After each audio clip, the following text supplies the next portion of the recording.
Hi kids, Malcolm McDowell here to introduce this episode of the Not For Everyone podcast. I've worked with some of the best, Stanley Kubrick, Lindsay Anderson, and now I'm working with Snobby Bobby and the Pork Chop Moon Man, so make of that what you will. Today the boys will be looking at my 1982 film Cat People, adapted from the Val Lewton classic, and what our version may lose in film noir atmosphere and bus scares is more than made up for by David Bowie's theme song and tits, including mine. If you want to cut to the chase and just hear about Cat People, I've been assured that the timestamp for that will be included in the show notes. But if you do, then you'll probably miss some of the finest man-child bickering available in the internet. Enjoy.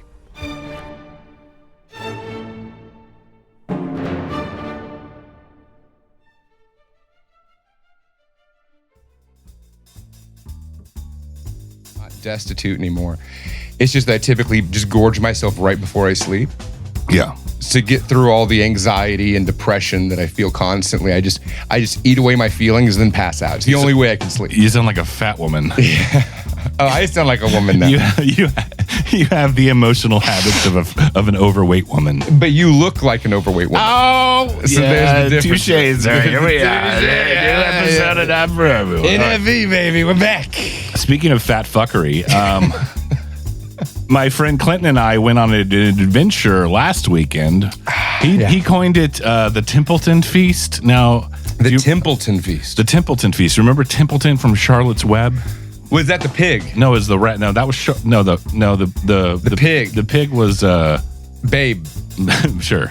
No, I forgot the pig's name. The Templeton was the rat. You killed a bunch of those. And there was like a whole musical montage vignette of him going to the carnival or whatever, eating all the horse shit. Oh yeah, I think I remember that. It was a great song. It was a great song. We actually play it now. Oh man, let me try to find it. It's called The Rat Smorgasbord. Oh. We'll just play a little clip of it because I don't want to get sued by the Charlotte's Web estate. Yeah. Thing from Charlotte.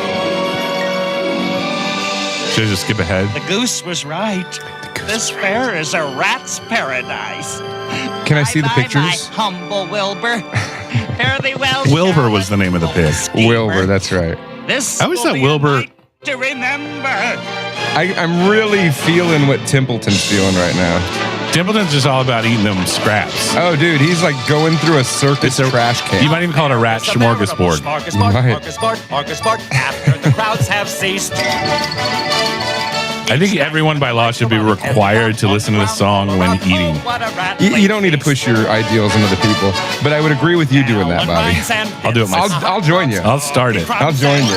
It could be like a festive thing, but it's optional. It's always optional. It's got to be consensual. All right, I'm going to turn this horse shit off. So the point is, you and Clinton did that. No, yeah, more or less. Digging through the trash. We were like, he was like hanging out for the weekend. We're like, what are we going to do today? He's like, I got an idea.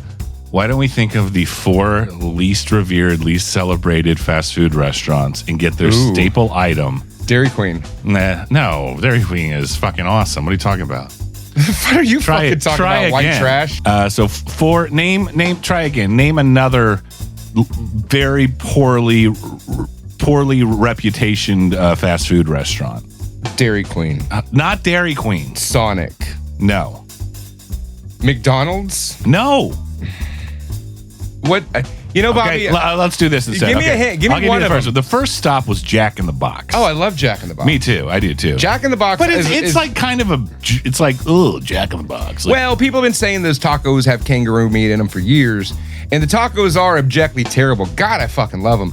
That's my guilty pleasure. Well, I'm glad you said that. That was the first stop we made. Is Jack in the Box for the tacos? Sure. Now they used to be 2 for $1 back in the day. Yeah. Now they're 2 for $8 or something. No, it's not that ridiculous. Like what a deal. But they're like $1.50 each now. Yeah, it's tacos from a greaseball hamburger restaurant where the spokesman at one time was like a inflatable like white. No, it's a giant Jack in the Box. It's a giant Jack in the Box. Well, what my dad tells me is when he was a kid, back in like the 70s and 60s and shit, the Jack in the Box drive-through, the thing you talked into, was a jack head coming out of a box. And the microphone was in the head of the fucking thing. They need to bring that back. They need to bring that back. They got all like minimalist in the 90s. Listen, we're not here talking about the fucking marketing schemes of Jack in the Box, okay? So you're saying Jack in the Box is the bottom four. All right, Jack in the Box is the bottom four. I like Jack in the Box. Taco Bell. Is Taco Bell? No, hold on. So we got the tacos. We stopped. It's not a game. I'm just telling you. It's just not a game. We stopped at Jack in the Box. We got the tacos, okay? And then we went to, what is your go-to if you want some fresh seafood in the... Long John Silver's? In the fast food world. We went to Long John Silver's. Fuck. And we got a fish and shrimp plate. Okay.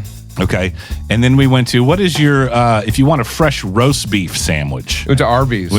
Which I am a fan of. I do like Arby's too. Arby's, what do you think we ordered at Arby's? And you got the one with the cheese on it. Beef and cheddar. The beef and cheddar. I mean, obviously, you got the fucking beef and cheddar, You know what happened is like, this is the third place we're at. And Clinton's like, yo, ask him for some of that hot cheese. And I was like, yeah, can I get a side of that hot cheese? And the lady came back. She's like, "It's $1 extra." I'm like, "Yeah. That's fine. That's fine. That's fine. I'll give you an extra $1 for the cup of hot cheese." You know, that's like a nickel's worth of Rico cheese. Like that's not fucking good cheese. So it's not good. a buck worth cheese, dude. The beef and cheddar. Okay, and then after that, it was Burger King for the Whopper. We got Whopper Juniors because we're like, we better not get a whole Whopper. Okay. So your list of just the rogues gallery, the shitty versions of fast food is Arby's, Jack in the Box, Long John Silver, and what's the one I'm missing? Burger King. And Burger King. There's probably worse ones out there. It's just that we're in like a 4-mile distance from our house. Sure. How do you rate those four? Long John Silver is the absolute worst. Okay. Well, and then it's just deep fried batter. So you say Long John Silver's some small piece of seafood in the middle of it. You say and it is a Long John Silver's and KFC got married location too. So you say Long John Silver's is the bottom of the barrel. What's after that? Out of the four, you mentioned Burger King. Okay. I used to like Burger King's chicken sandwich. That's the only thing I eat there. The long one. The long one. That long, like it looks like a hoagie. I want a big phallic chicken sandwich. I wouldn't say it was phallic, but it's more phallic than a regular. It's more like a hoagie, I would say, but that's fine. It's more phallic than a burger, I guess. Put Bingo. 2 burgers next to it though, 2 silver dollar burgers, 2 sliders. I was thinking about maybe rolling up ground beef like a hot dog and grilling it and put it on. Why not? Why the fuck not? Put a roll of beef on a hot dog. Yeah, it's like a burger dog.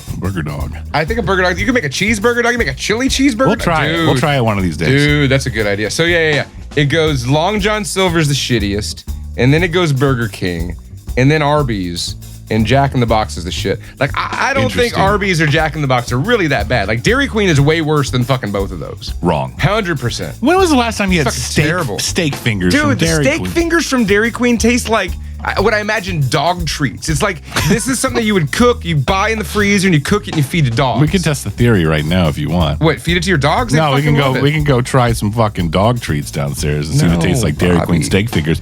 Okay, so yeah, mine goes. Bottom of the barrel is actually Burger King for me. Yeah, Burger King's terrible. It used to be good. It used to be good because it used to have like the mighty have fallen. Yeah, it was a whole deal. Burger King used to have like great fries. Like there was an era in there, maybe a good 20 years, where they changed the batter at like the late 90s, and then it lasted through the early 2000s or so. Right? Yeah. And it was just like the fries were really good. I just go to Burger King. I'll fuck with a Burger King breakfast from time to time. It's pretty solid. They invented the French toast sticks. You know, Burger King also reminds me of when I was growing up. My parents were really poor for a few years, so like there were 99-cent Whoppers. So my mom would be like, let's split a Whopper, and I'm like, so it just tastes like poverty for me. Sure. And you miss that money bags, don't you? I really don't eat fast food much. I'm not done ranking mine. You just said them all. No. Burger King. This is content. Burger King. This is content. Just shut up. Burger King, Long John Silver's, then goes Jack in the Box, and then I'd say Arby's. I'm Arby's for life. Arby's is number 1. That cup of hot cheese really got me. They got the meats. So can I name off my 4 worst fast foods then? Sure. Dairy Queen is number 1. Dairy Queen. Why would you say Dairy Queen? Why would you think that? Hold on a second. What do you like better at DQ? What do you like better at That's what I like about Texas. Do you like a Dairy Queen Blizzard, a Sonic Blast, or a McFlurry Best? Ooh. There's no thinking to this. Dairy Queen. Blizzard. Yeah. Thank you. Okay. Blizzard. At least give me that. All right. Go ahead. They definitely got the Blizzard. We'll go to the Mayfield one. Yeah, I just don't like fast food. Okay, cool. You're high and mighty. No, yeah, you eat more fast food than you were like, I'll feed you one. I'm going to stop at fucking Wendy's on the way home. Oh, yeah, I do eat Wendy's sometimes. Wendy's is good as fuck. Wendy's is good. I mean, it's shit. I don't like McDonald's. I won't eat McDonald's at all. No, I literally that's the only thing that's have like a full body hangover if I eat McDonald's. Like the next day, I'm like off. I'm really off. Like I want to lay down. Because it's not really food. Probably not. I don't think any of it's really food. No.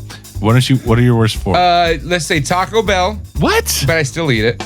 I thought you didn't eat fast food. Long John Silver's I just won't go to, right? Dairy Queen, I just won't go to because I don't really want a Blizzard. I'd never have a hankering for a fucking Blizzard. But if it was on the table and they were like, hey, we got you a Blizzard. If somebody give me a Blizzard, yeah, I'm gonna fucking eat the Blizzard. I'm gonna favor you a Blizzard right now. I like Sonic. Sonic's dog shit, but I like it. I think when it's on, it's on. And when it's off, which it's usually off, it's really off. Right.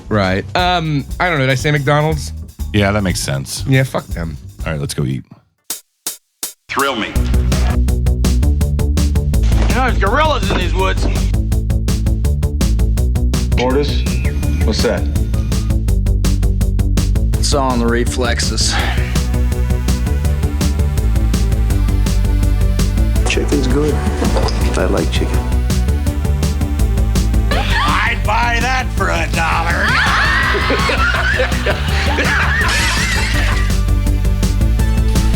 Oh, wait.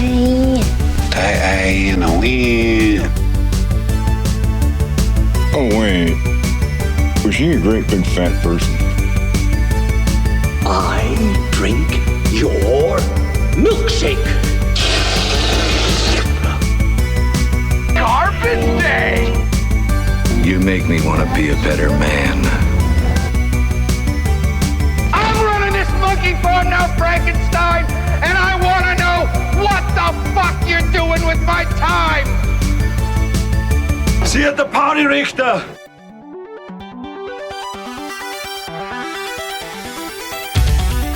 You're listening to the Not For Everyone podcast, coming at you pre-recorded from Austin, Texas. The year is 2025. My name is Snobby Bobby. Right in front of me, he rejected his cuck chair tonight. Crude Rude Dude does what the Crude Rude Dude fucking wants. You'll get comfortable in your cuck chair again one day. You know, you're really just beating that one in the ground, Bobby. I don't just sit here telling you that you're fat and that you look like just a broke down version of that guy from Captain and Tennille. Like, that's really what you look like. And it's fine. I don't say that out loud. I usually keep it to myself. But you're just being mean. I don't know why. I don't understand. Live from the cuck chair, the Crude Rude Dude. You're the cuck Goyle. Okay. Well, we got quite an episode. We are in the heart of darkness right now, as I can call it, where friends and fans and Patreon subscribers like to recommend movies for us to watch. And he calls it the heart of darkness, folks, because it just drains on us from the inside to have to watch these movies that y'all tell us to. Not all of them. No, not all of them. Not all of them.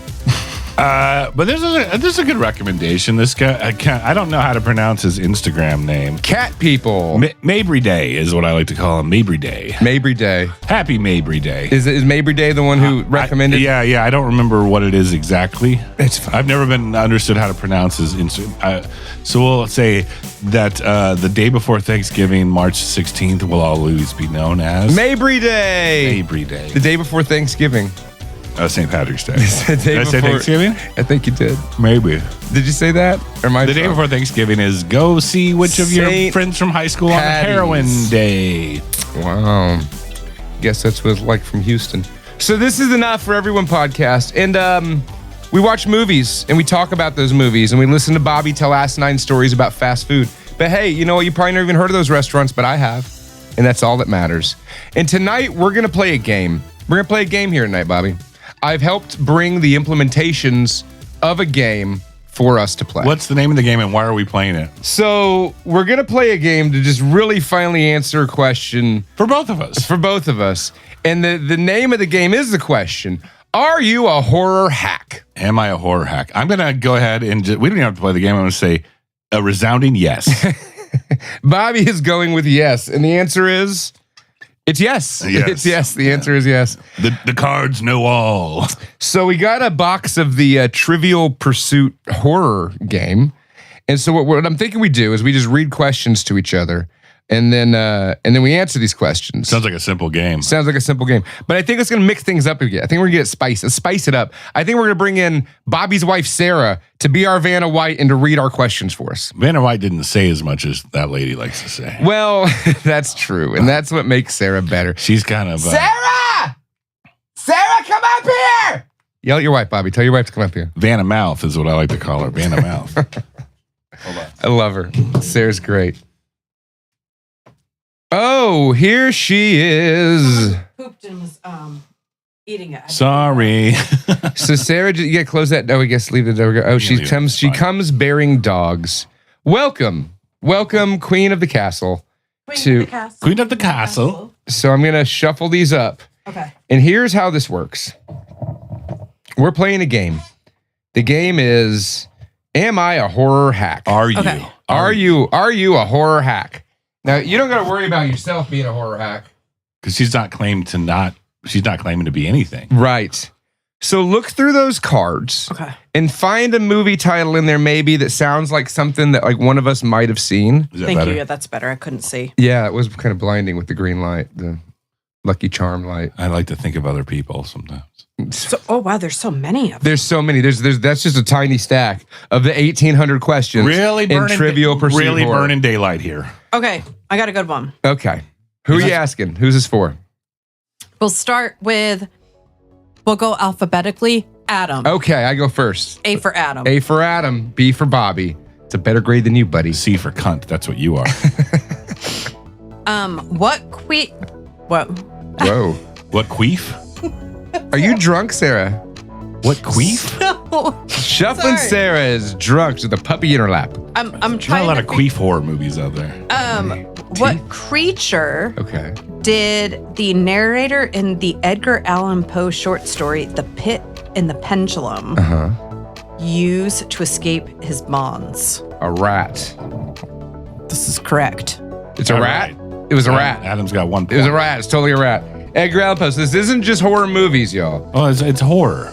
It's horror. It's the horror genre. So now do I go to Bobby next, or Yeah, do go I to just Bobby keep going next. to you? No, go to until Bobby next. Go to Bobby Don't next. make me look stupid, or you know what happens. Okay. Okay, what magical book does Randolph Carter read from The Unnameable, 1988? I've never seen that movie. All right, goes back to Adam. Was it the Necronomicon? Yes. It was the I love a Necronomicon, good Bobby. Necronomicon Because book. Randolph Carter is a Lovecraft character. Look, you know, if you weren't a horror hack, I'm you a would horror. know that. No, I already told you before we started the game. I'm going to go with a resounding yes. Okay, I am, in listen. fact, a horror hack. Might as well lean into it because it doesn't hurt me, Adam. Sure. I like to just have fun with my pals and watch movies we want to watch. Okay. It's fine. I understand. So whose turn is it now? Is it my turn? Yeah, we'll go to you. Go to me. Let's go to me. Okay. Yeah, you can rebut, right? Yeah. If I don't get it, you have a chance. And then once you get it, your reward is you get the next question. What? Take your reward, Sarah. Oh, sure. Yes. That's what happens in the game. If anybody's paying attention. Okay, ready? Yeah, let's do it. Damn it, Jim. Star Trek's DeForest Kelley starred in which film about giant killer rabbits? Food of the Gods. No, fuck. It's Lupus. Day of the Rabbit. Night of the Lepus. Night of the Lepus. Night of the is Lupus. correct. motherfucker. God damn it. You got that one, Bobby. You got that I one. love That's that correct. I watch that every Easter. That's 1-2. 2-1. I got 2. You got 1. I got 2. No, you got one. I got 2. I got the Lovecraft one Okay. and the first one. Yeah, you're right. Okay, ready? I want to gaslight you. So This is for you. Who's Give me a paper and a pencil now why? so I can keep score, motherfucker. I don't have all that. A pencil or a paper at your desk? Here, take this pen. Okay. And shove it up your ass. Shove it up your fucking ass. Right on that thing. Okay, perfect. All right, it's my turn. Yes. So you got 2, I got 1. Yes. And country singer Reba McEntire and Kevin Bacon star in which film about monster sandworms? Oh, God, that's so hard. Like my dick. It's so hard. what is it, Bobby? It's going to be, I think it's 89, maybe 90. Trimmers is the answer. It's 87. Oh, really? Is that all? It's maybe 90. I don't know. I'm a big Trimmers fan. I love Trimmers too as well. So whose turn is it now? Is Now it So it's all tied up. What do we play to? 7? First to 7? Sure. First to 7. Oh. Oh. This is a good one. Let's hear it. I'm going to save this for the final. What? No, you can't. What the fuck? Who does that? You already you just threw the card on the ground. I'm so excited about it. Which Hollywood legend ended up in a straitjacket 1964 as an axe murderer? Is it axe murderer? 1964 Hollywood legend. Like in real life? Don't give him any hints because I know the answer. It's a good one. It's a good one? Great one. An axe murderer in the 60s?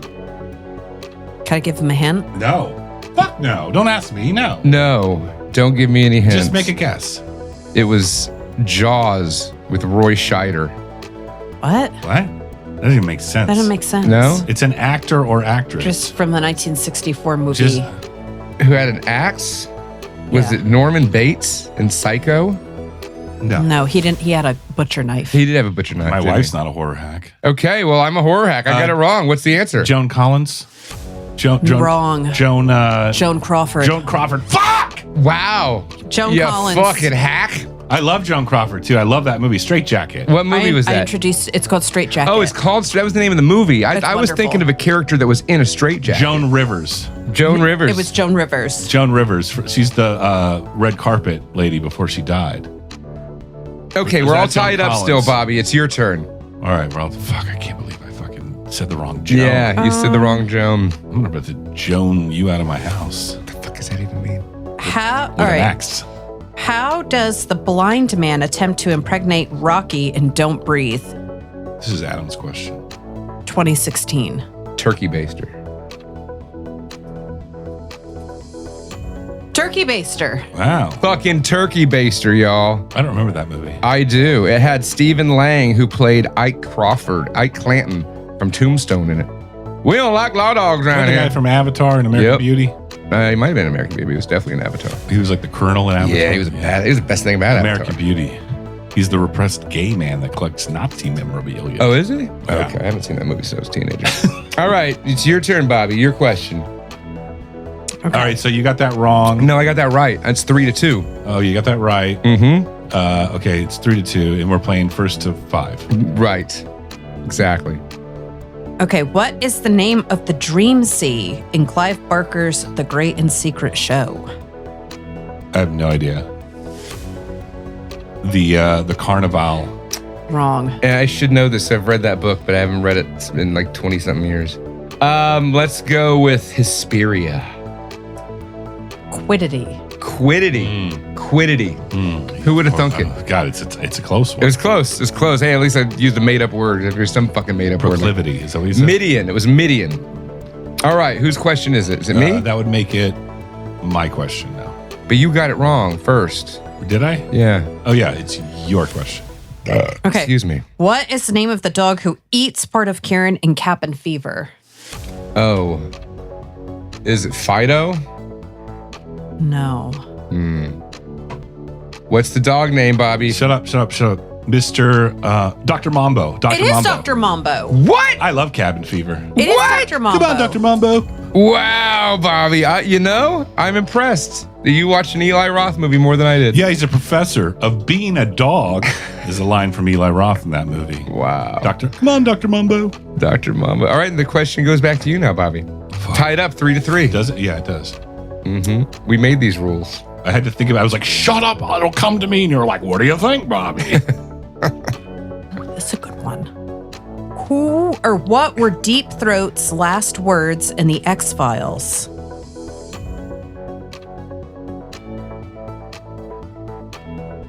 Rosebud. No. The truth is out there. Close. The Trust no one. Trust no one. Yeah.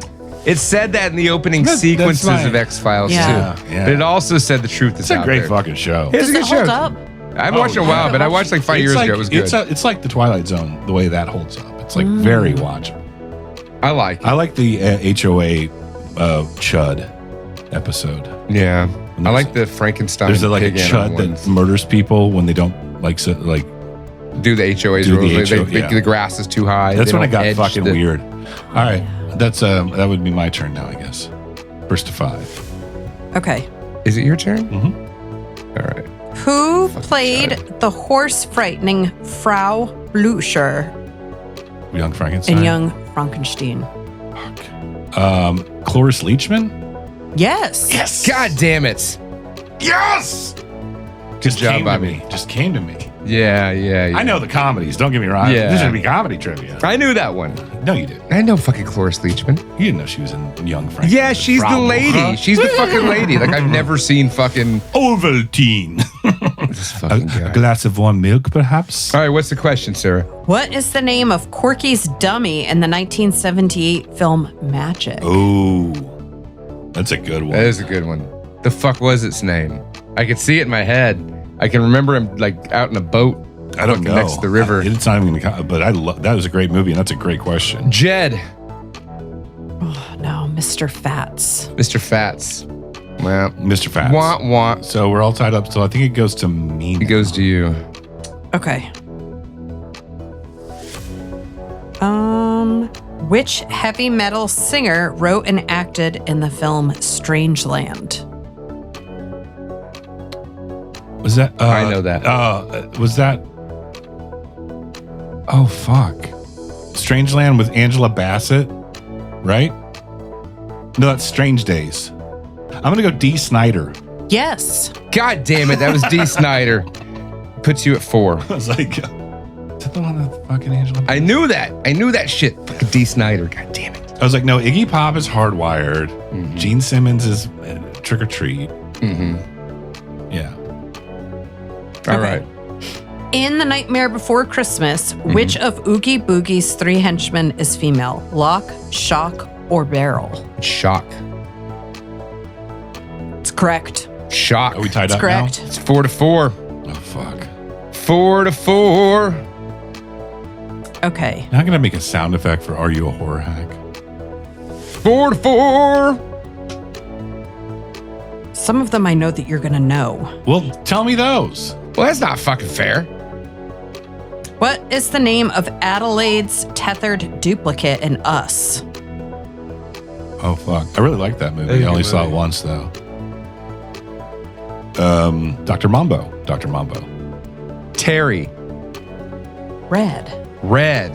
Yeah. Yeah. Well, what are you gonna do? What are you gonna do? Modern horror. Fucking. Modern horrors. I'm like, yep. I appreciate that. That was a good movie, but I'm gonna fire up fucking Jason Lives again, please. Or Jason Takes Me to Heaven. You love those Jason movies. Mm-hmm. All right, what you got? What 1971 Who's made-for-TV this for? film did a young Steven Spielberg direct about a dangerous truck driver? Oh, shit. I fucking love We that literally movie. did an episode. Fury. No, it's not Fury. God Wrong. damn. What the fuck is it? It goes to Bobby now? No, or I'm do gonna I let you just- keep going. Oh, god damn it. It's not the car, because the car is something totally different. Is it Rampage? No, it's not fucking Rampage. It's one goddamn word. It's one goddamn word, and I know this fucking movie like the back of my hand. It's a great movie. It's a great fucking movie. It's probably better than Jaws. It's like Jaws with cars. What the fuck is it called? I know the movie. Are you gonna pass to me? Give me a hint, Bobby. I'm gonna be perfectly honest with you right now. I can't recall the name of the movie. Are you fucking serious? What? You so can't we remember need either? to work together. Let's work together. It's Let's a team. work together. We did an episode. Of We did this movie. It's not. It's It's just something one very word. basic. Yeah. Like it's not like. God damn It's it. like Road Worn or something. No, it's only Road- one word. It's one fucking word. Is it one word, Sarah? Give us a It's hint. one word. It's one fucking word. Does it start with an R? No. It does not start with an R. All right, we got 25 other options. Okay. 25 more to go.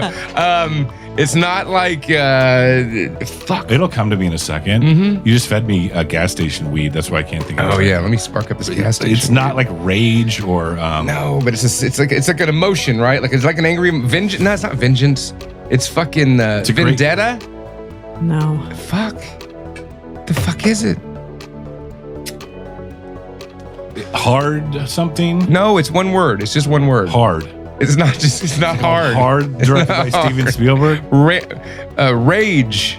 Is it rage? No, it doesn't start with an R, does it? Doesn't start I with would give an one to say an R too. Does it start with a V? No. What does it start with? A G. A D. A D.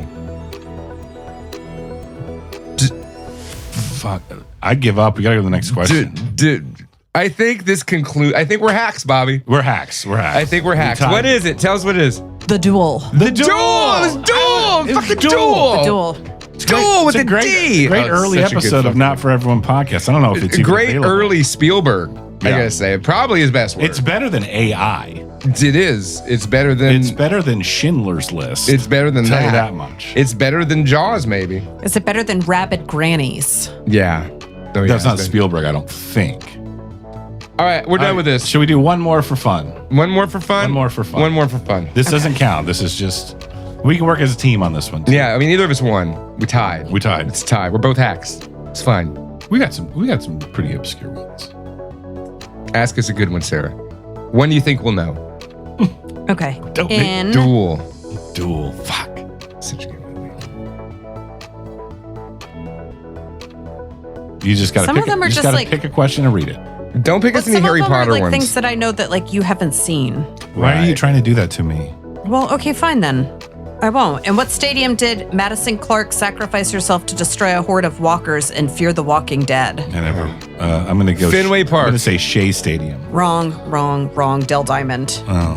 What the fuck is that? What is that? Is that even a thing? I think that's the Arizona Diamondbacks. Ask us another one. Ask us one you don't think we'll know. Who ended up with Colonel's mink coat in Mrs. Bixby and the Colonel's Coat episode of Alfred Hitchcock Presents right, 1955 to 1965? We're done. It was Christopher Colonel Lee. Mustard. Christopher Lee. Miss Bixby's secretary. Oh, fuck. I thought it was. Obviously, it was her. It was obviously her. I thought it was. And that concludes, are you a horror hack? And the answer is yes. For any of you listeners out there that could do better than us, fuck you. Oh, yeah, maybe you can have people call in and challenge you. Yeah. Let's go to movie recap. Movie recap. Are you staying for movie Sarah, recap? Are you staying for movie recap? No, because I didn't watch the movie. What movie? You get to tell us about You still a don't movie. know what movie recap You is. tell us about a movie you watched. What'd you watch recently, Sarah?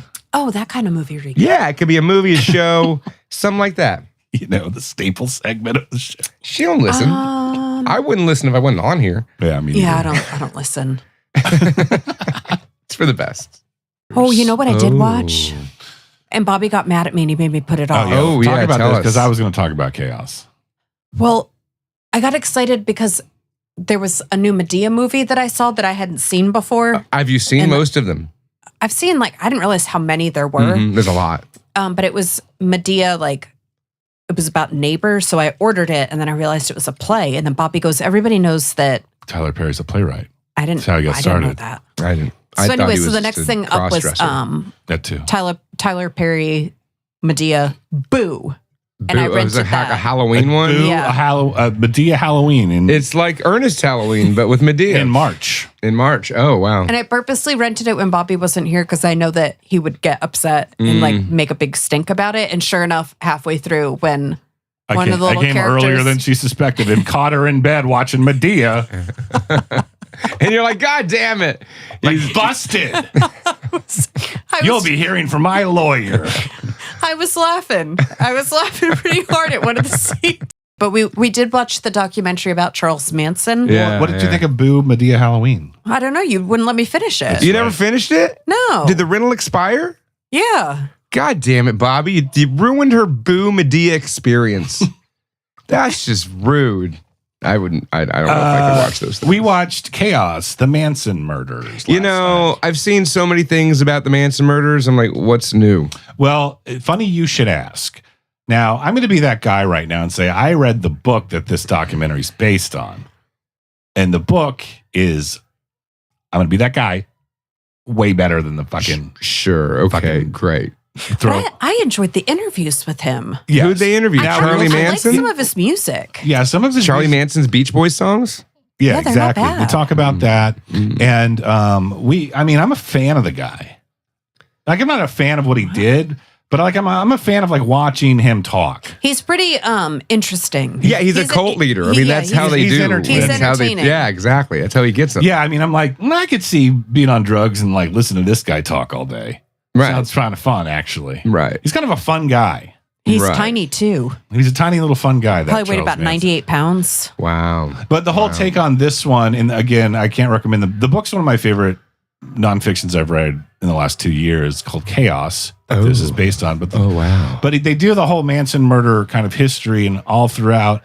Isn't it weird that our civilization, our culture just like keeps like glamorizing and reliving these same horrific events from 20 years ago? 30 years, whatever, however long it is. Well, I'm trying like, how many times have we seen the Manson story told out in one form of media? How many books? Like, how many books I'm are there? literally trying to tell you what the new take on the Manson. All we need is like time machines to go back and just be there. That's what we all want now, is just to be there. Bobby, can you finish telling me what it's about? Sarah, you take it away. It was a psyop. It was a psyop by who? The CIA. The CIA put Charlie Manson up. Yeah. Mm-hmm. Wow. It's basically the whole, I mean... to kill the hippie culture. Well, not to kill it, but if you read that or Strange Seeds Inside the Canyon, stuff like that, it's basically saying the hippie culture was created to discredit the anti-war movement. Mm-hmm. So a bunch of like middle America conservatives would be like, fuck that, I'm nothing like those people. So go Uncle Sam and murder those Charlies kind of thing. Who was the psychologist that was giving them all LSD? Jolly West. Jolly West. He's one of the guys that headed up MK Ultra. His name is Jolly. Yeah. And there's all He's kinds handing of, out acid to people. Yeah. That's great. He's a fucking... Under the guise of it being like a health clinic for venereal disease. So like Yeah, all so these you'd be like there. kids in the hate. all these kids with the government made. And it was giant social chlamydia. experiences to fucking test mind control and fucking put Charles Manson out there to fucking basically, see if you can create a cult. Jim Jones has a very similar backstory as well with this stuff. Yeah, he does. But the CIA they put up Jim Jones too. Yeah. Who's saying all this?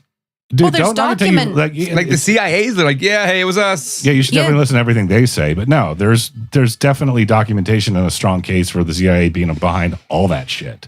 Because You it's gotta about watch the social documentary engineering and learning how to control people. Wormwood. They were all through the 60s and 50s and 70s, right? It was all about trying to like create people that they could control through their minds. Yeah.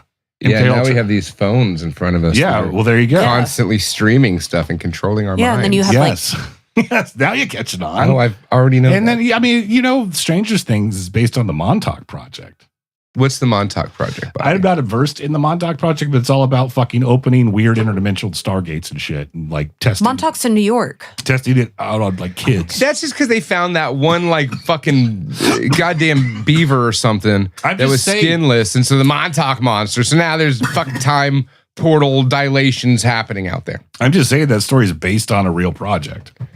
I'm just saying all this talk Yeah, the about men it who being stare at psyops goats. is all psyops. It's also, I agree. I'm saying we're probably plugged into a fucking matrix or psyops, something somewhere. psyops, bro. Agreed. Anyway, I recommend the movie if you want a quick breakdown, but I thought it didn't do it justice. Like the main interesting thing about this author's take is all the MK Ultra mind control stuff, which they barely even touch on. It almost felt like they were trying to discredit the entire theory, but it's fine. Sure. It was okay. Read the book. Read the book. Huh? Read the book. Yeah, so is it my turn to talk about what I watched? Yeah. Yeah. All I've really been watching is Spider-Man cartoons, y'all. I mean, like, since like last time I was over here. The one from the 90s? Nah, the one from like the 2000s. But they made a new one called Your Friendly Neighborhood Spider-Man. It's on the Disney Plus. And the cartoon animation, it looks like a comic book, right? It's great. It's great. Now, Adam, you're dating a woman right now, right? Yeah. Like, not nothing crazy serious, but you're dating a woman. Right. I'm just curious, did you watch Spider-Man cartoons with the woman you're dating? No. Do you tell her about? Yeah. You tell her about Spider-Man? I'm not ashamed of watching Spider-Man I'm just cartoons. asking. If I'm like sitting around the house with my kid or by myself, I can watch goddamn Spider-Man. I'm a grown-ass man, Bobby. No, I can do what I want. You have a problem with me watching Spider-Man again? No. Just like I can watch Madea movies. Right. It's right, fine. right. I'm just You saying- should be able to. you I know? don't disagree with either of you, okay? I'm just saying. I'm just saying, asking like- a question to make the conversation. My question for You're you. dating a woman. My do question you ask, for you do you is talk to her this. about Spider-Man? That's all I'm asking. It's just an innocent question. I'm curious about your life. Do you ask your girlfriend about Spider-Man? Do you talk to her about Spider-Man, Adam? I don't even care what you're talking about. So the Spider-Man cartoon's pretty good, right?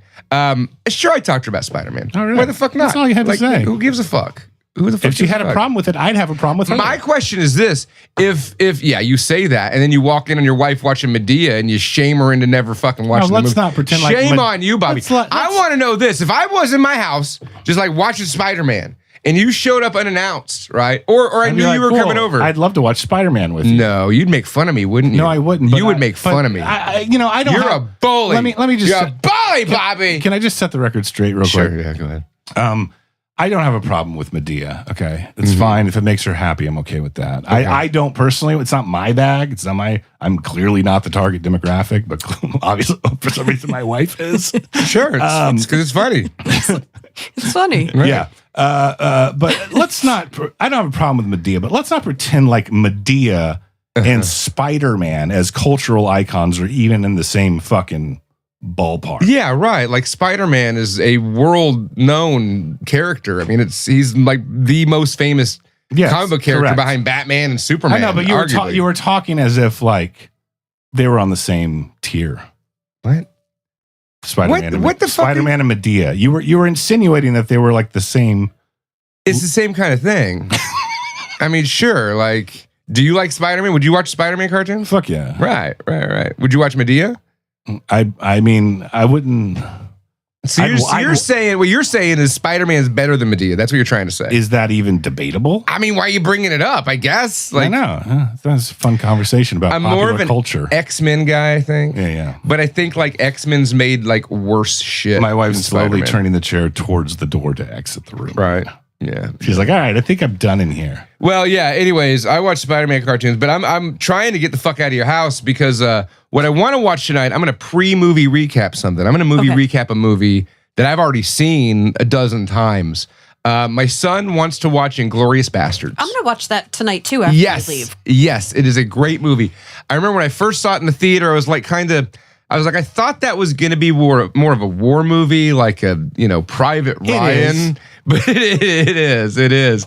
It's just its own beautiful, magnificent thing of violence and subtitles and songs. The opening scene in that movie with the milk, that I've probably seen that movie all the way through 3 or 4 times, but I've watched that opening scene like a dozen times. Yeah, at least. It's good because it's that Werner. What's that guy's name? Hans Landa. It's he won an Oscar for something like right after that.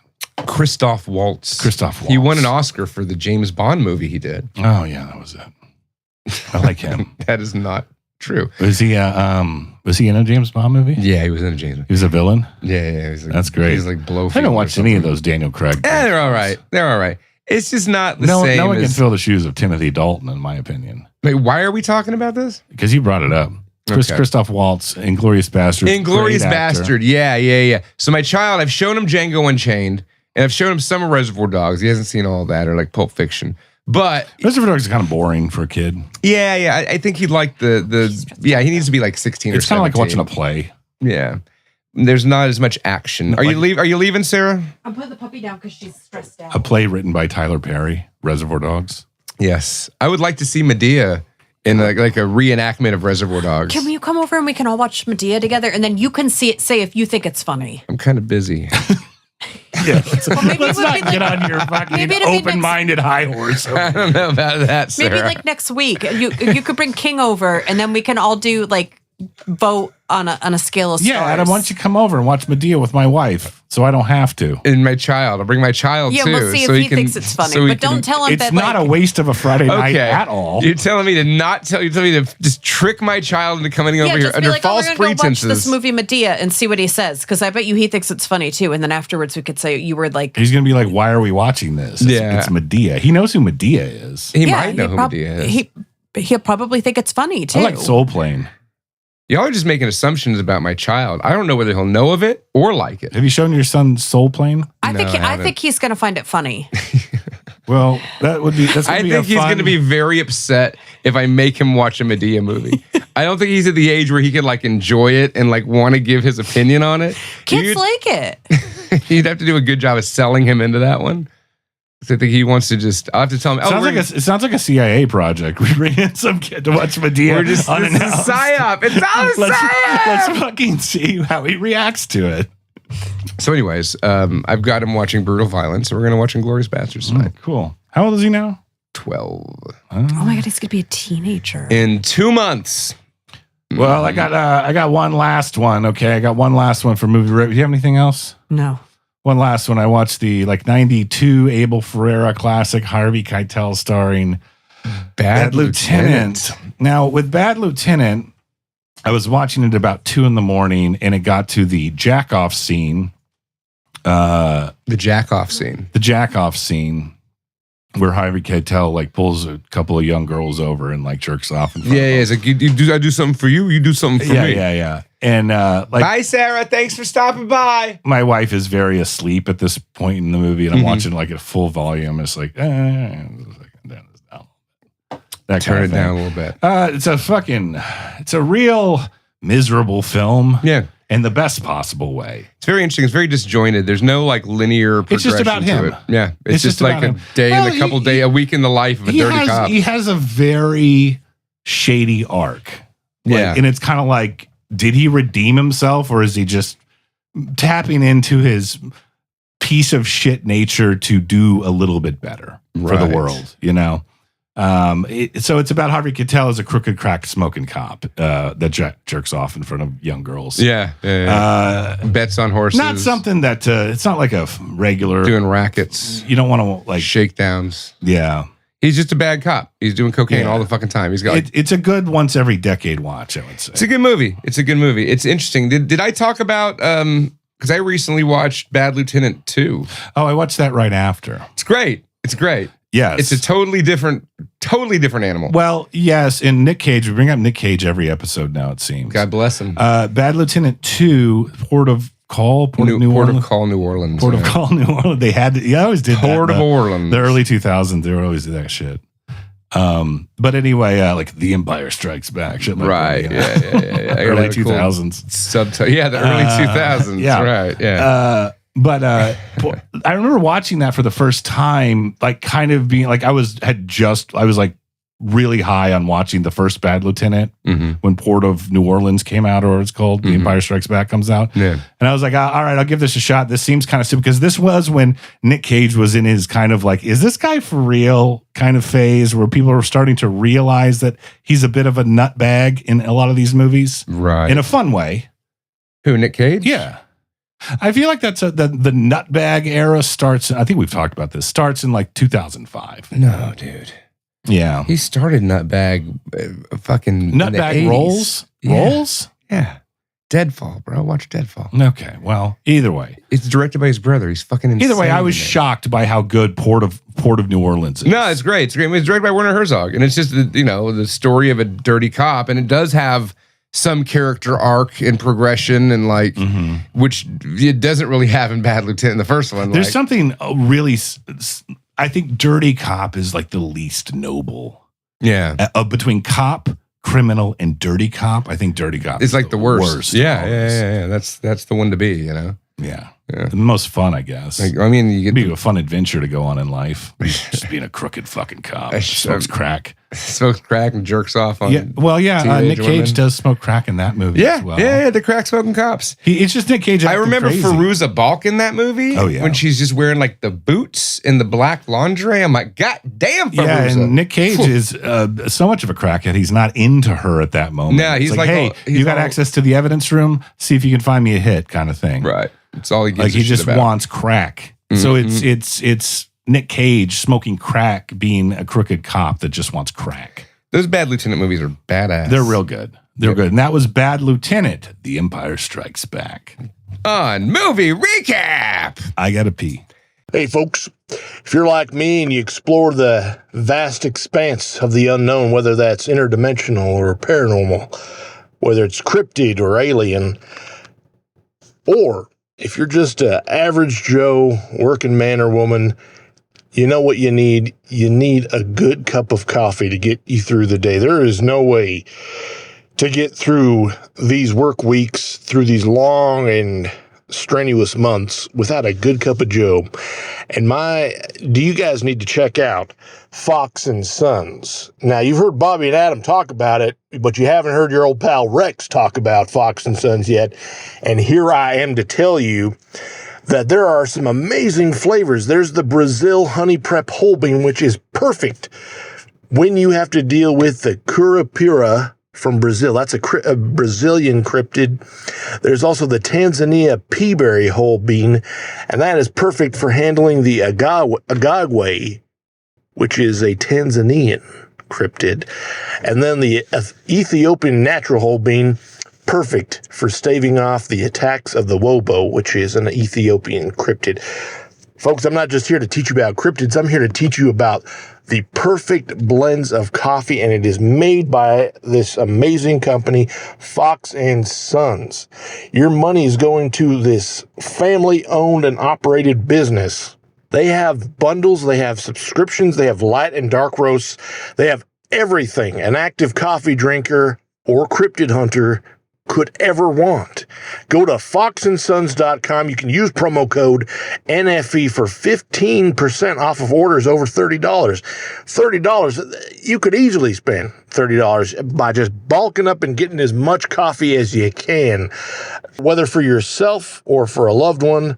A delicious blend of coffee from Fox & Sons. Head to foxandsons.com and enter NFE in checkout. And stay alert. Check 1, 2, check. We're back. We're we were recording that whole time. All right. Yeah, I know. Happy Mabry Day, everyone. Happy Mabry Day. Happy Mabry Day, March 16th. We will be watching Cat People, the film Cat People from 1982, directed by Paul Schrader. Paul Taxi Driver Schrader. Yeah. Can we read this thing? Paul Mishima. Like Heihachi. The story of 4 years. Is that what it's called? No. Something like that. A life in four chapters. Four chapters. Schrader. Cat People. A woman who was orphaned from a young age finally reunites with her older brother. Matters start to go awry when she slowly discovers the true nature of her family.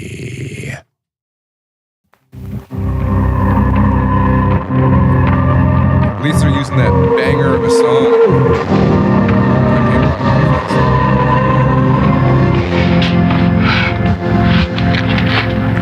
I didn't think you were ready, but you are. I knew it when I saw you with him. Your whole body burns. What's the trailer? Oh, it's up there. Make love with me. I'm not like you. Wait, this is the trailer for it. It's like, straight up, let's have the dude seducing his sister. Well, they don't know. You can't escape the nightmare without me, and I can't escape without you.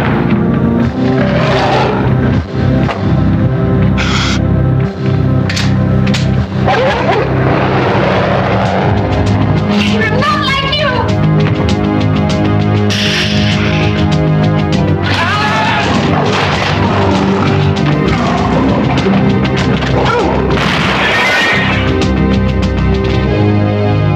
Cat People. An erotic. It is an fantasy. It is an erotic fantasy. About the animal in us all. And this coming this spring to a theater near you. And this chord keeps playing on. Yeah. Cat People from 1982, a John Hurd film. John Hurd? You heard? John Hurd. John Hurd. Yeah, that guy. He was in stuff other than Home Alone. He was After Hours. He was in The Sopranos. Chud. He was in Chud. After Hours. He was Home Alone 2, Lost in New York. He was the same guy from Home Alone 1 in that. Mm-hmm. I think this might be a prequel to Home Alone. I don't think that's a theory I want to go down the road of for 1982's Cat People, but go ahead. I've heard that the similar one with Chud. Yeah. So Chud is a prequel to... Yeah, it's a prequel to Home Alone. No shit. Well, then that's just assuming that John Hurd... What's your theory? Just exactly that. I mean, I'm just going to fucking... Okay. There's no connecting evidence. Yeah. Say, hey, I wonder if that was his broad before, he was into redheads. So maybe he got money. They just got Catherine what's her name? Yeah. Like, replace her in Home Alone? Yeah. He moved out of working in zoos. I mean, he still might have worked in a zoo. We don't know that guy's job. He never talked about his job. A zookeeper can't buy the McAllister house. Yeah, so you know what? And take his family to Paris, his entire family. He was a curator. He wasn't a zoo curator. I think make like $40,000 a year. But $40,000 a year back then was a lot. That's true. That's true.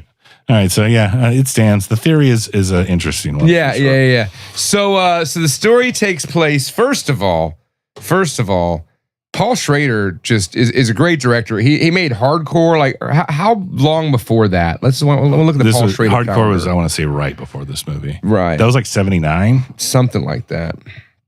Let's just see director. Hardcore is a very, very good film. Yeah, it's a good one. Paul Schrader's badass. Mm-hmm. He's the king of that 70s grit, I think. I mean, he did it. Scorsese's up there. He did it. He did In Blue tandem. Collar with old Richard Pryor in that. De Palma's up there. Hardcore, grit. American Gigolo, then Cat People. I haven't seen American Gigolo in forever. It's worth a watch. And they did the Mishima, and then, nobody cares. And then he was more known for his writing, I think, after that. Yeah. Nobody cared after that. He wrote a lot of cool shit, too. Paul Schrader. Great character of Hollywood. Great titan of Hollywood. The Titan of Hollywood. He wrote Bringing Out the Dead. I love that movie. And The Last Temptation of Christ. Yeah. He wrote some good shit. So he made this movie. And it's just an interesting choice of a movie because it's a weird, horny leopard werewolf movie. Now you keep saying leopard. They call them leopards? They call them leopards. Those aren't like a panther. It's a panther. They're like at least they're like Pumbas or something. I mean, pumas and they might be the same thing. Pumbaa's the warthog from Lion King, Adam. They're not pumbas, Bobby. Let's see. No, but that bothered me about this film. They kept referring to what were probably Pumbas. Well, no, it was a panther. Okay, it was an actual black panther. It's a Black Panther. If it's black, it's like Black Panther, like that movie Wakanda Forever. Exactly, it's like that. Yeah. So they kept calling them leopards. Whatever. Maybe leopard is some weird New Orleans catch-all term for. Are panthers leopards? I wish it spoke to you, Adam. No, it costs extra. The leopard is a distinct species, while the term panther does not present a distinct species. However, it is used to refer to a melanin containing big. I don't fucking know. I got a list of cat facts if you want to go through them. No, we're good. Well, the point is that bothered me about this film, so that's already bringing it down a small notch. But sure. But this stars Klaus Kinski's daughter. Yes, Natasha Kinski. Natasha Kinski. Spoilers, at the end of this movie, she seemingly morphs into her father. Yeah, she does. There's a few moments there where I think they just cast her dad. Body horror. That's what I call body horror. When you morph into Klaus Kinski. Well, Bobby, over time, a lot of people morph into their father. I mean, look at you. Hey. Yeah, it's a very horny werewolf movie that has cats. No werewolves, though. No wolves. It's just, it's like instead of the moon turning a werewolf into a werewolf, having sex with someone that's not your brother does. Yeah, exactly. Like that's literally. I'm not even. It's funny, but yeah, that is. Well, hey, look. You think about this. Here's a connection. Like Sleepwalkers, that fucking god awful cat movie. That was an incest cats. That's true. So all these cat people are incestuous. Is this based on a real like cat mythology? It's based on. Are cats known to be incestuoous? I don't fucking know. What do I like? A catologist? You have cats. Do they ever fuck each other? I have a cat. Oh. It doesn't try to fuck itself. Maybe it does. I don't know. No, it's just giving itself. It's giving itself a bath, Adam. That's all that is. Okay. So the original Cat People, which was from 1942, and it's an American man marries a Serbian woman, right? Who's afraid she's going to turn into the cat person if they fuck, right? So it's the same general concept. Was it like cool to be fucking your sister back in the 80s? No, I don't think. I mean, apparently in pornography nowadays it is. No, I don't want to talk about this because it depresses me. Yeah. But don't do this, Adam, because you're the monster expert on the show. Name me off a couple of prime bullet points of werewolves, and then do that for what they've tried to create with cat people. Sure. So werewolves they're just monsters, right? They just turn into. Usually a werewolf, you got to get bit by a wolf. Now these were-leopard people. No. Do werewolves first, and then do were-leopards. No. Okay. Shut the fuck up. Now the cat people. We're just gonna call them cat people because it sounds better than were-leopards, and that's literally the name of the movie. They're like an ancient species, right? Right. Like they're from a bloodline, an old bloodline. There's only like ever 2 cat people at a time. They're like the Sith. I like to think that era of the cat people is like right after the monolith landed for the monkey people. Yeah. So the movie starts with like right after the monolith landed for the monkey people, from that movie 2001. Yeah, and there's a tree there, and sitting in the tree there's a big Black Panther. This is all a prequel to Wakanda Forever, I believe. But so they ends up the people that live there, they're still like primordial cavemen wearing like paint on them and stuff. They look all badass. But they sacrifice their daughters to the Panther people. Yeah. Apparently. In a very bright, misty red. Misty red, like smoky, like you're in Australia and Mad Max times. You know what? Just based on what you're describing so far, it's a perfect film for David Bowie to do a song. Yes. And what a banger of a song did he make. The song's called Cat People, but I don't think the song was originally called Cat People. No, I don't think so. I think it's Cat People. Sure. Now, fun fact, though, they were considering, instead of David Bowie, Adam, they were going to hire Randy Newman to do the song. You're full of shit. And it was like, cat people got no reason. Cat people got no reason. They got little paws on their little feet. All right. Nasty little teeth. Yeah, and they were like, this is just short people. We're going to hire Bowie. Yeah, they go with Bowie. Cat people got. He's like, I've got a song. We'll just change it to Cat People. Yeah, so banger of a song. But anyways, then we fast forward. Wait, hold on. What? So werewolves versus snow leopards. Oh, werewolves, like, it ain't like ancient sister. Oh, and then the cat people got to fuck each other. Yeah, my point of bringing this up is werewolves have a very concise, seemingly normal mythology. Silver bullets, fucking you get bit by one, you get bit by one on a full moon night. Full moons. Full moons. All that shit. Nah, there is some difference with werewolves because... there's skinwalkers, just lycanthropes. Like, are they turning into just wolves, or are they turning into anthropomorphic monster people? It's still, because I prefer those. It's still like an acceptable lore. American, yeah, sure. My point is, okay, that's werewolves. They're pretty simple. Where panthers, cat people's rules are. The only way that you can have sex without turning into a panther is if you have sex with a family member. Yes. Okay. The first time you have sex will be the first time that the primal biological rage of werepanterness will manifest. Yep. You'll turn into a panther. You'll turn into a panther. I mean, after sex or before sex. And then you must feed because you're a fucking panther. Yeah. And the only way you can turn back into a human from a panther is by killing a person. Yes. Right. So pretty simple, but still, like, it's weird. It's weird. A weird one. It's a weird one. But and you're just like really unlucky. How do you? Is there any? Can you just kill it like it's any old panther? You don't have to use fucking wooden stake or something. I don't think so. They killed one with a shotgun. It's an odd. I mean, a shotgun will kill a person or a panther. It's an odd tier. I would call tier 3 monster of lore. Yeah, the only other place I could think of like where Jaguar's from is from True Blood, because they were like redneck werepanthers. That's when I stopped watching the show. Yeah, I don't know if they had to fuck each other, but they were rednecks, so they might have been. They were probably incestuous. And this is in New Orleans. Yeah, and then Sleepwalkers is the other cat people monster movie, right? Like, and it's the mother, great Mick Garris. Yeah, who got hit by a bike in the Mouth of Madness. He got hit by a car on a bike. He got hit by a car on a bike? In the Mouth of Madness. Okay. Oh, yeah. Looks like Mick Garris. It did look like me. I get you. It's a good throwback, Bobby. He made me threw off my momentum. What was I talking about? Mick Garris, folks. Oh, yeah, the Sleepwalkers cat. So I don't know. Maybe they all are incestuous. But those are the only really 3 examples I can think of cat people. Mm-hmm. If there are other cat people, maybe the original cat people. Yeah. Yeah. Is that on your list? I haven't seen cat people. One. There was a second one too.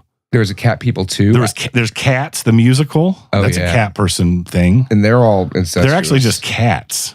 They're not even people. They're not cat people. They look that's more just like a people. Cat show. I like to think that they're like, they got bit by werecats. No, that's just a show about cats that can sing and dance. It's true. That's what it is. So what this movie is about is this lady, Arena, and she's a beautiful child. She looks as if her father was Klaus Kinski. She looked like she was the daughter of Nosferatu. And I like it. In a sexy kind of way. And I like it. And it's very erotic in this movie in that she's always wearing blouses with no bra, so her nipples are visible through just about every top she has on in the movie.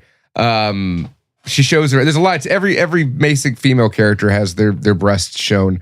Everybody's all slutty and horny. But anyways, she shows up in New Orleans, and she was orphaned at a young age, and her parents were animal trainers in a circus. And it was her and her older brother when she was children. But then the parents died, and they got sent to separate foster homes. I like that backstory about the whole circus thing. Yeah, that's like, what would intergenerational werepanthers? What line of work would they be? They'd be lion tamers. Or just circus folk. Circus folk. Some kind of circus folk. They'd probably be the lion tamers, though. Circus folk is like pretty respected now, right? Is it? Yeah, because like the only circuses left are like Cirque du Soleil and like all that horse shit that's expensive. So it's like world-renowned acrobatics and shit. It ain't what it was 100 years ago, Sonny. No. Tell you that much. P.T. Barnum be rolling in his clown-shaped So grave. she gets off a plane or a train or a bus or something in New Orleans, and then she's going to go use the phone. But a man walks up and just hangs the phone up and says, "I'm Paul, your brother, who you've been looking for." Played by none other than Malcolm McDowell. Probably, I like to call him the Tom Petty of Hollywood. I can't figure out if he's attractive or not, but probably not. He's creepy. He's weird looking. He's always been creepy. He's been creepy in everything he's been. I mean, Clockwork Orange, the fucking Halloween, Time After Time. Time After Time, where he's a creepy time traveler. With Sherlock. He's Sherlock. No, Jack the Ripper in Sherlock Holmes. Yeah, right. What's his name from Ninja Turtles is in that movie. It doesn't matter. It doesn't matter. Really famous British actor. It's got Annette O'Toole in this. Yeah. And Annette O'Toole was hot back in the day. I think, yeah. She's always been hot. Yeah, she's got a very good redhead thing. I remember having a crush on her when I was like 8 or 9. Superman 3. Yeah, she was Lana Lang in Superman. I was like, oh, damn. Superman 3. Right. That's what I said. With Richard Pryor. Sure. Is that Nuclear Man? No, that was the fourth one. Oh. That stupid fucking Nuclear Man. I mean, what's her name? Anne O'Toole. Annette O'Toole. Superman really has one bad guy. It's fucking Lex Luthor. That's it. No, he's got like, what's his name? Doomsday? Yeah. Doomsday didn't even come out until we were like fucking 15. I can't believe I got that right. Yeah. No, he's got Superman has more villains than Lex Luthor. There was villains of the week in Superman. Yeah, but they're all lame and non-memorable. It was like Nazi guy. Bizarro is cool. Bizarro. Yeah, anyway, we're not here to talk about, I don't know much about Superman. We're here to talk about cat people. So Arena's there and she meets her brother, and her brother's like immediately putting off like creepy, I want to fuck you vibes. Mm-hmm. You know? Immediately. Well, was she picking up on it?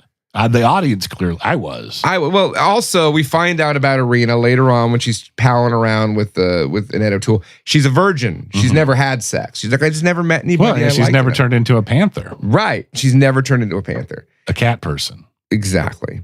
But what's been happening for years is Paul has been living in the French Quarter with this lady named Female. Who's also a cat person. No, she's not. The black lady's not a cat person. Really? Oh, she just like is among them? Yeah. Like she knows what's up. Right. I thought she was a cat person. I think she knows what's up. She knows. No, I think she's a cat person. I don't think she's a cat person. Or she's like the Mother Teresa of cat people. So here's what happens. None of this is making any sense, Bobby. Arena, beautiful young Klaus Kinski Jr., shows up, meets her creepy, pervy older brother, and they go to this nice house in the French Quarter. Did he now? Right. And so then he like disappears for days, right? Like immediately after she shows up, he's like, I'm going to show you around town tomorrow. And then that night, we don't see him again. But what we do see is a hooker. And she's going into this building, right? And she left a guy waiting in there 45 minutes. They said the guy at the door is like, you left him waiting 45 minutes. I don't want to get gross on this episode. Why not? What? I don't want to just be like degrading to women or whatever. I'm never degrading to women. No, I know what I'm about to say. Like, I don't want it to turn into that, but I just want to say this. I missed the Garner belt. Yeah, dude. Yeah. I was thinking that. I was like, damn, I missed the Garner belt a lot. The little thing around here and the legs. Yeah. Oh, yeah. It's good. Anyway, I just wanted to point that out, see if I was alone out there. No. Missing the Garner belt. Missed the Garner belt. It's this beautiful young creature of the night, walker of the night. Rip my stockings. And she's just like chatting away, like, hey, thinks he's in the bathroom or whatever, taking her clothes off. And she's sitting there on the bed, and there's like something sticking out from the bed, and it starts thumping. Yeah. Nah, it's a tail, I guess. It's a tail. Yeah, I guess it's a tail. Whatever. It's probably the cheapest effect in this whole movie. And then Panther Claw comes up, gouges her fucking leg all good. She's like, runs off.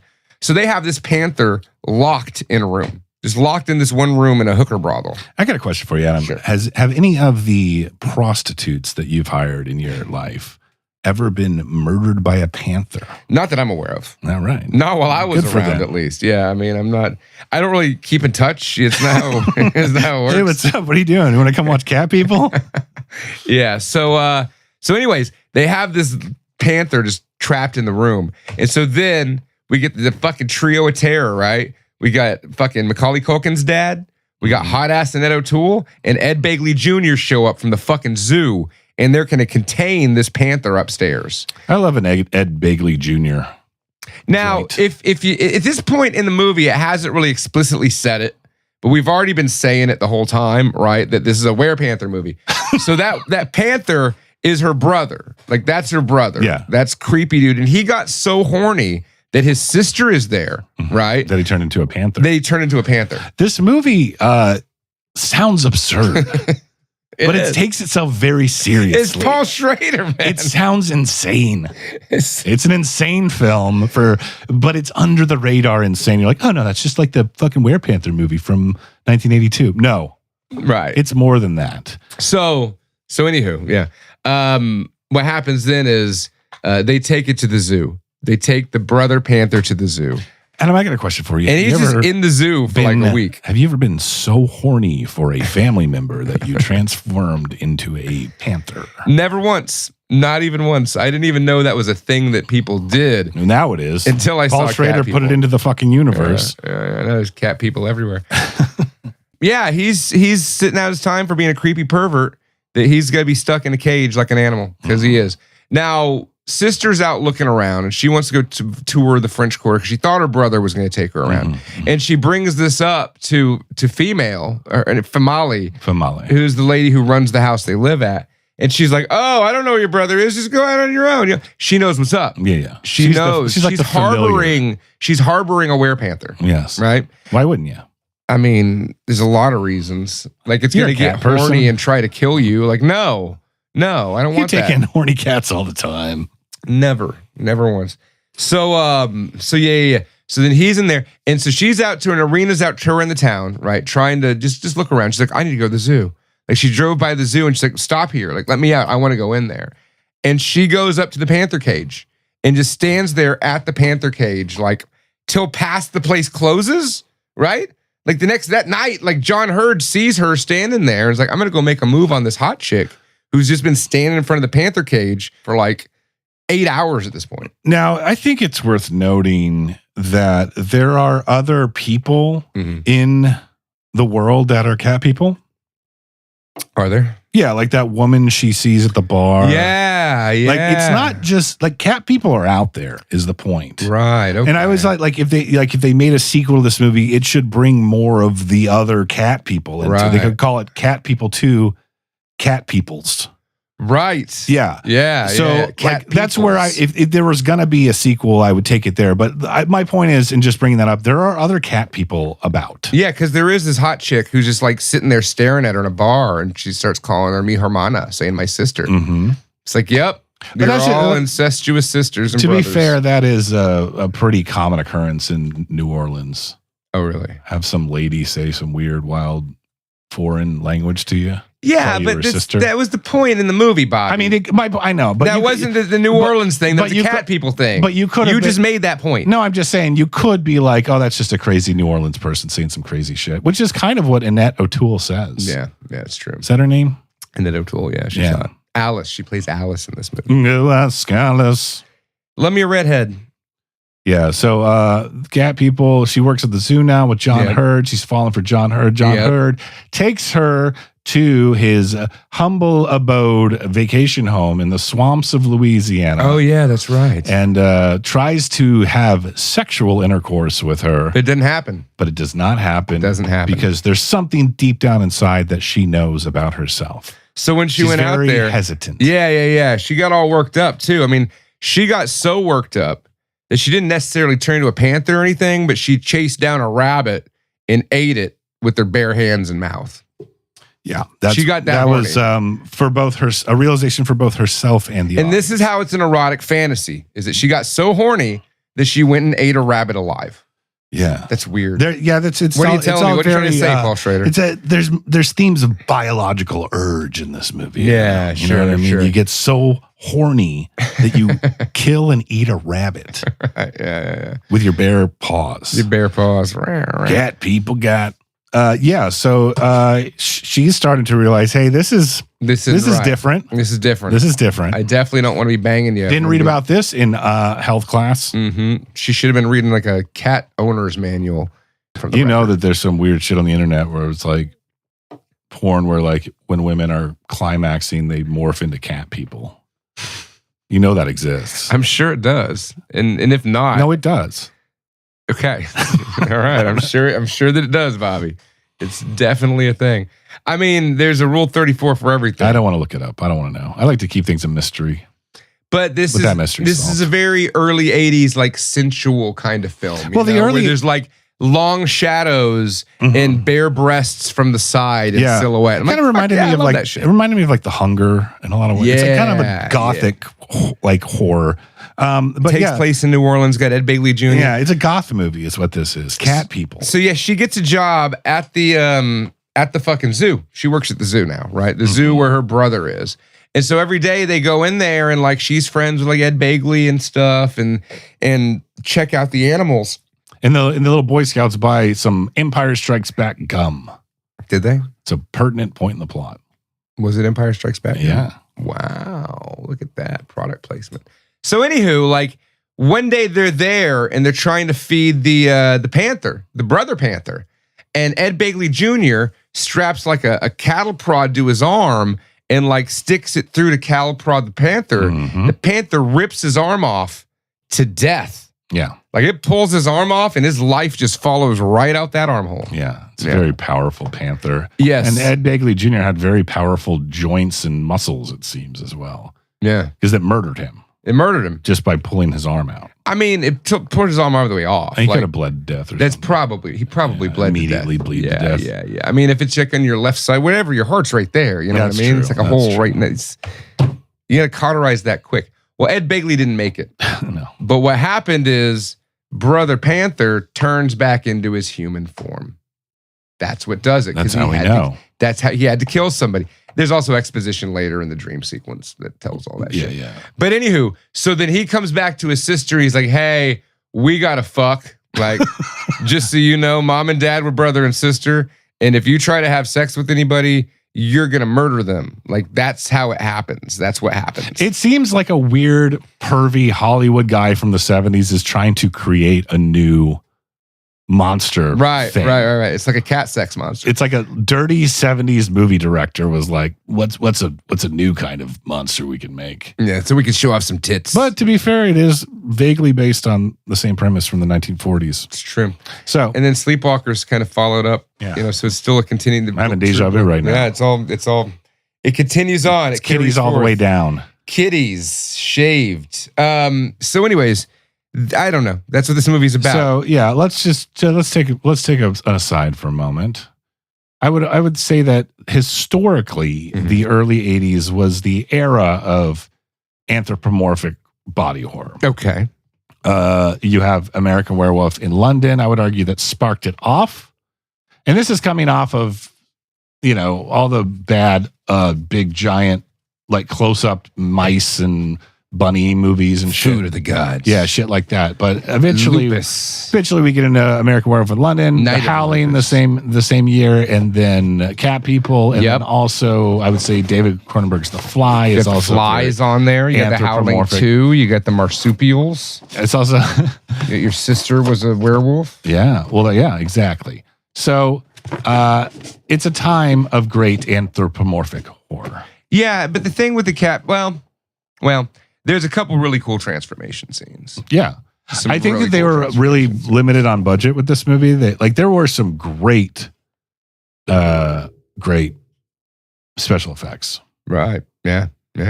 For example, when Malcolm, by the way, Malcolm McDowell, he didn't have to bring it as much as he did in this film. He always brings it. I know, but he's like, those scenes were like, I felt like I was watching like Oscar worthy. He was creepy as fuck. He was super creepy. And that's what he was supposed to be doing. And then he dies. So he tries to fuck his sister and she rejects him, right? He turns into a panther. And he starts turning into a panther again. Like he's like great metamorphosis. He's like, you see his hand, she like stabs him in the hand because she's like, back off, I don't want to fuck. Mm-hmm. And she stabs him in the hand. And I guess like for him, he's just been so sexually frustrated for so long, right? Like killing. Eventually women. He gets killed by the zookeeps. Right? Yeah, so he turned his hand, like starts punking out blood, not blood, but it's claws and the fur sticking out and shit. And then he's like half man, half cat, and starts crawling after the guy. John Hurd's stunt double like fought a lot of panther in this movie. Mm-hmm. There's a lot of scenes where John Hurd is like engaged with. This the is panther. a very Louisiana movie. Also, all things considered, it's a very New Orleans flick. Yeah. One of the cooler things of this, after they kill Malcolm McDowell, So Ned O'Toole comes with a shotgun. Yeah, he's attacking him, and blam, shoots him out the window. And then there's a scene where John Hurt pulls him out of one of those like autopsy freezer things, and he starts cutting into him. And it's a cat. It's a giant cat. It's a giant black. It's a giant black panther cat he's cutting into. They keep calling a leopard. He cuts into it, and what do we find inside of the giant black panther? A human arm, which is like still moving. Yeah. And then like green smoke. Malcolm McDowell was in there. He was in there because that was him. Yeah, that was him. That was him. And then green smoke starts billowing, and then the body just like melts into nothing. Mm-hmm. What a way to go for a cat people. What a way to go. Cat people's got no reason to live. So here's the story, right? Here's the story arc. We're telling the story of Irina. Her brother's been trying to fuck her. And he got killed. And she's sad because, she was separated from her family forever and lived in foster. And she finally gets back. She finally meets her family. And it's like, oh, great. It's my brother. It's all I got. And he wants to fuck me. Wonderful. And also he's saying that if I fuck anybody else, I'm going to turn to a panther and kill them. And she's really got the hots for Macaulay Culkin's dad. And so then she finally like gives in. She's like, I'm going to do it. Fuck it. Let's just do it. And she does. And she's like, that was fun. And then afterwards, she turns into a goddamn panther. I was just going to say, it sounds like you're just giving a very crass, crude, rude dude description of a movie, but there's really no other way to say it than what you just said. It's great. I'm not saying anything wrong with it. No. I'm just saying it sounds like you're being very like disgusting in your description of this film, but like... This is the movie. This is actually This is the movie. We're not trying to shock and awe. We're just describing a film. This is what happens. This is really what happens in Paul Schrader's Cat People. And so she turns into a panther and like is about to eat him. It's a great scene. I mean, she looks like Klaus Kinski. Like she turns into Klaus Kinski on her way to pantherdom. And then when she turns into a panther, it's great. And she gets on Macaulay's dad and she's like, take me to Paris. And he's like, Irina, no. And so she knew that he knew it was her, and she takes off. Yeah, she takes off. She stops because it cuts immediately to him like calling someone or something. I'm like, oh, he left her. She left him. But she jumps out the window. She jumps out the window. She doesn't eat him. But her initial instinct was to eat him because she's a fucking panther. See, this is the part I thought that other local werepanthers would come to her aid, right? For some reason, and like welcome her into the like nightly feeding rituals that was or just like a foreshadowing with the other. I got American Werewolf brain too. Yeah, it didn't really go anywhere with it. There's definitely like the last bit of this has real American Werewolf in London vibes to it. I think, yeah. I mean, kind of the whole thing, other than the fucking. No, it's not. It's different. I mean, it is different, but it does feel like they were kind of riding off that. That back quarter of it kind of felt like that. So the Panther's on the loose. And she's like, just out there in the streets. And they're like, oh, it's a panther. We're going to shoot it. They don't shoot it. And it jumps off the bridge. And then he's like, maybe it's because he knew it was her. The escaped monster is like a thing that always happens in these types of movies too. Yeah, exactly. And it's it's Frankenstein or fucking. It's just a poor panther jumping off a Phantom fucking of bridge. the Opera. I wonder how many panthers died in this movie. Cat people. Fucking cat people. So anywho, he goes back to the farm that he took her to, the bayou where he tried to bang her. and the farmer's dead. He's dead. She killed him. That's how she turned back. And then she turned back into a beautiful buxom woman. And then she's like, either kill me or fuck me and let me go back to my people. Right? Pretty intense, sexy scene. Now, Adam, I'm going to ask you a question. If Klaus Kinski's daughter wanted to sleep with you, but you knew that immediately after she will turn into a panther. Yeah. And you were John Hurd. Sure. What do you do? Yeah, you do it. You do it. You do it. Or what you do is what John Hurd does in this situation, which is what makes this film an erotic fantasy, is he ties her up with like boat rope. Yeah, kinky. Just totally ties her up like one on each hand, one on each limb, you know, all the way tied out, starts banging her. Next thing we know, beautiful scene, beautifully done for those kink fetish people. They went apeshit on this. All the housewives back in '82, they're like, "Oh lordy, you know, this was erotic fantasy, folks." So still is. So then we go flash forward, didn't say how much time, but we're at the zoo, and Mr. John Hurd, who's the curator at the zoo, he's still there. We can leave it there. We don't need to spoil the movie. No, we're fucking talking about the goddamn movie, Bobby, and I got a lot to say about this ending. Okay. And then he kisses Annette O'Toole. They're like together, and he goes to the Black Panther, and there's the Black Panther, and it's her. It's her. She's just living in the fucking zoo now in a 10 by 10 foot fucking nothing. Like that was her choice. I have to ask, and I'm not trying to be gross. Sure. It's this movie warrants this question. Sure. John Hurd was in love with her. Right. Hard. Sure, yeah, he was crushing. Which begs the question, did John Hurd ever fuck the panther? Maybe do a little heavy petting with that panther? I mean, maybe. I bet there's fucking... I mean, why not at this point, given the plot of this movie? I mean, he did stroke her quite gently. He pet the panther. He feeds her fancy feast and that little like champagne, crystal champagne thing. It's exactly what happened. So I don't know. I mean, when I at the end where she's like, "Look, either kill me because I don't want to live this curse anymore, or fuck me and let me be free." I didn't take that as meaning put me in the zoo. No, yeah. But that's what he did. I thought they were gonna like let her free out into the world. That's a really good point. But no, she has to live in a fucking cage forever now. Yeah, was that what she really wanted? No, I think that's an intentional question that this movie asks, or at least makes you observe, is like, I want to be free, but you're going to be in a fucking cage. You'd be in a fucking cage now. But I guess it suggests that she was more like what she'd rather be a panther, right, and be with John Hurd, sure, and deal with the prison of her panther cage, right, than die or run away and be free. You know what I mean? So this is just like it was a voluntary imprisonment, right? Because she loved John Hurd so much, and wanted the fancy feast from the crystal dish. This is just propaganda to get women to serve their husbands. Yeah, I like it. This movie just got a whole lot cooler. There you go. Paul Schrader's 1983 Cat People. I'd say it's worth watching. The song is a banger. It's a fucking banger. It's a great David Bowie song. It's in Inglorious Bastards. I'm going to go home and watch now. At least hopefully to that point. My kids got to go to bed at school tomorrow. Yeah, I definitely recommend it. Good suggestion in this era of the Heart of Darkness. Yes. Thanks, Mabry Day, for bringing this one to our attention. Yeah, Mabry Day. Are we still doing fan fiction for the next couple issues? Fan fiction. I think we got one, maybe two more Heart of Darkness movies, and then we'll get into summer or Halloween at that point. It's fine. And don't stick around. Fine. Stick around. Again, we got Tiny Terrors for Halloween this year. Yeah. Stick around for the next 7-8 months. We'll get there. It's fine. We're going to talk about that. We'll do something in a week or two, and you'll love it. The end.